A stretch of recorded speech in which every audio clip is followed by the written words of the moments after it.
Hello friends, income tax के cases की series में आज जो केस हम डिस्कस करेंगे वो इस चीज़ को लेकर के है कि यदि किसी एसएससी के केस में जो कि एक नॉन रेजिडेंट है, यदि वो असेसिंग ऑफिसर एसएससी को सेक्शन 148 का नोटिस इशू करता है जो कि इंटरनेशनल चार्ज का असेसिंग ऑफिसर नहीं है, तो क्या ऐसे केस में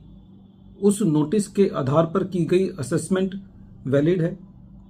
यही इशू जयपुर आईटीआईटी के सामने एक केस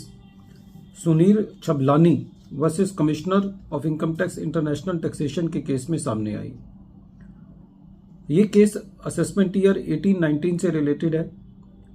प्रेजेंट केस के अंदर असेसी एक नॉन रेजिडेंट है। असेसी ने अपनी एक प्रॉपर्टी सेल किया था, लेकिन क्योंकि असेसी ने अपनी इनकम टैक्स की रिटर्न फाइल नहीं की थी, तो असेसिंग ऑफिसर ने असेसी को सेक्शन 148 का नोटिस इशू किया। प्रेजेंट केस में जो नोटिस इशू किया वो अजमेर के असेसिंग ऑफिसर ने किया जो कि इंटरनेशनल चार्ज का नहीं था। जो असेसी का पैन प्रोफाइल था, उस पैन प्रोफाइल के अंदर असेसी का जो स्टेटस रिफ्लेक्ट कर रहा था वो नॉन रेजिडेंट कर रहा था। असेसिंग ऑफिसर ने बिना ये देखे कि जो असेसी है वो एक नॉन रेजिडेंट है, असेसी को सेक्शन 148 का नोटिस इशू कर दिया। असेसी ने ड्यूरिंग द असेसमेंट प्रोसीडिंग्स कोई भी अपना रिप्लाई नहीं दिया था, इसलिए असेसिंग ऑफिसर ने एक ड्राफ्ट असेसमेंट ऑर्डर बनाया सेक्शन 144C के मुताबिक और डिस्प्यूट रेजोल्यूशन पैनल को भेजा, जिसके अंदर असेसिंग ऑफिसर ने ये कहा कि ये जो सेल प्रोसीड्स हैं ये सेक्शन 69A के अंदर अनएक्सप्लेन्ड मनी के बतौर टैक्स की जानी चाहिए। डिस्प्यूट रेजोल्यूशन पैनल ने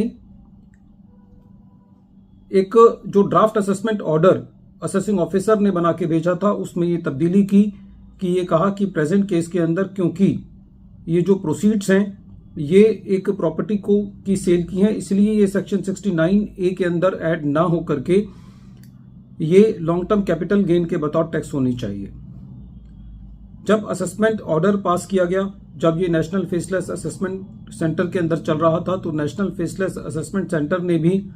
इस बात को लिखा कि प्रेजेंट केस के अंदर नेशनल फेसलेस असेसमेंट सेंटर के पास इस ऑर्डर को पास करने की पावर नहीं है। उन्होंने ये कहा कि ये असेसमेंट इंटरनेशनल चार्ज के द्वारा की जानी चाहिए। जब ये मैटर ट्रिब्यूनल के पास था तो फर्स्ट टाइम असेसी ने ये एडिशनल ग्राउंड रेज किया कि प्रेजेंट केस में क्योंकि असेसी एक नॉन रेजिडेंट है, इसलिए जो असेसी को जो नोटिस इशू किया जाना चाहिए था वो इंटरनेशनल चार्ज के असेसिंग ऑफिसर के द्वारा किया जाना चाहिए था, जो कि प्रेजेंट केस में नहीं किया गया और वो अजमेर के असेसिंग ऑफिसर के द्वारा किया गया जो कि इंटरनेशनल चार्ज का असेसिंग ऑफिसर नहीं था। क्योंकि ट्रिब्यूनल के सामने फर्स्ट टाइम असेसी ने इस लीगल ग्राउंड को रेज किया था, क्योंकि लीगल ग्राउंड किसी भी स्टेज पर रेज किया जा सकता है, इसलिए ट्रिब्यूनल ने असेसी के इस ग्राउंड को एडमिट किया और ये कहा कि प्रेजेंट केस के अंदर असेसिंग ऑफिसर कहीं भी इस बात को रिब्यूट नहीं कर पाया है कि असेसी जो है वो एक नॉन रेजिडेंट है। और प्रेजेंट केस के फैक्ट से ये बिल्कुल क्लियर था कि जो सेक्शन 148 का नोटिस इशू किया गया है असेसी को, वो इंटरनेशनल चार्ज के द्वारा नहीं किया गया, वो अजमेर के असेसिंग ऑफिसर के द्वारा किया गया जो कि इंटरनेशनल चार्ज का असेसिंग ऑफिसर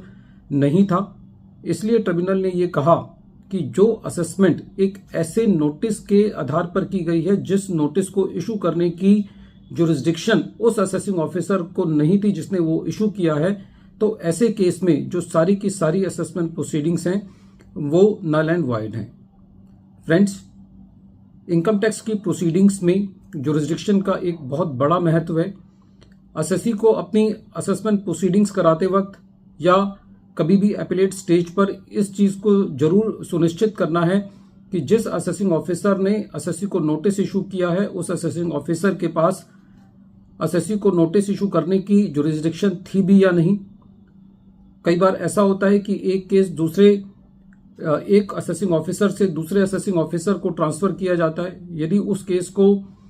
ट्रांसफर करने में सेक्शन 127 का ऑर्डर नहीं किया गया है तो ऐसे केस में भी